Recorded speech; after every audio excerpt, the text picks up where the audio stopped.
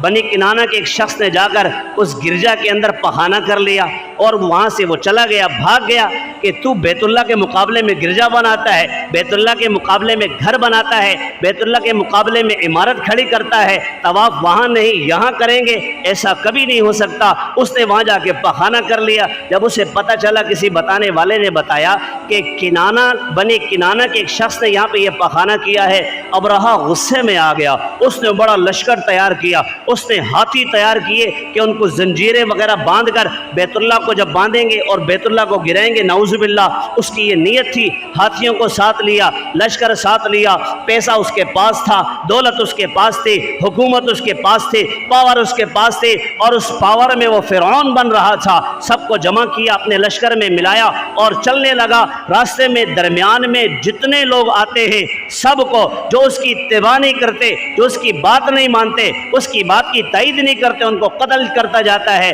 جو اس کی تائید کرتے انہیں ساتھ ملاتا ہے، اور جو مخالفت کرتا ہے ان کے جانوروں کو ساتھ لے لیتا ہے، ان پر قبضہ کر لیتا ہے اور ان سے لے لیتا ہے۔ یہ سفر کرتے کرتے بیت اللہ کے قریب جب پہنچا، عبد المطلب کو جب پتہ چلا کہ ابرہہ اس نیت سے بیت اللہ پہ حملہ کرنے کے لیے آ رہا ہے، اس نیت سے یہاں پر آیا ہے کہ بیت اللہ پہ حملہ کرے، عبد المطلب یہاں سے اپنے کچھ سرداروں کے ساتھ بیٹھے اور ان کو سمجھایا کہ بیت اللہ خالی کر لو، بیت اللہ خالی کر لو، اللہ کے گھر کو خالی چھوڑ دو اور ہم یہاں سے نکلتے ہیں۔ یہ لوگ جب بیت اللہ پہ حملہ کرنے کے لیے آئیں گے تو اللہ جل شانہ کا عذاب ان پر آئے گا، اللہ کی طرف سے مار اور کوڑا ان پر پڑے گا، اللہ کی پکڑ ان پہ آئے گی، اس لیے ہم بیت اللہ کو چھوڑتے ہیں، بیت اللہ کو چھوڑ کے یہاں سے نکلتے ہیں۔ اپنے سرداروں کو لیا اور سائڈ پہ چلے گئے۔ ایک جہاں ابرہہ کا لشکر آیا، یہ سارے سرداروں ان کے پاس گئے۔ جب ابرہہ نے عبد المطلب کو دیکھا، عبد المطلب کے چہرے کو دیکھ کر مرعوب ہو گیا۔